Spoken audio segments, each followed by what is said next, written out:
বৈচিত্র্যের দেশ ভারত।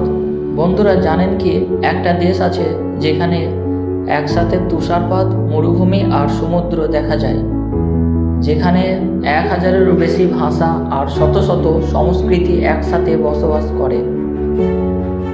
আজ আমরা জানবো সেই দেশ ইন্ডিয়া বা ভারত সম্পর্কে।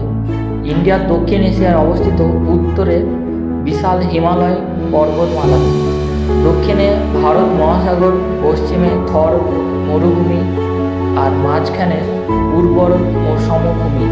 এই দেশের প্রধান নদী গঙ্গা, যমুনা, ব্রহ্মপুত্র, যেগুলো কোটি কোটি মানুষের জীবনধারার সাথে জড়িত। ইন্ডিয়ার ইতিহাস হাজার হাজার বছরের পুরনো। সিন্ধু সভ্যতা ছিল বিশ্বের প্রাচীনতম সভ্যতার একটি। এরপর মুঘল শাসন, যেখানে তৈরি হয় তাজমহলের মতো স্থাপত্য।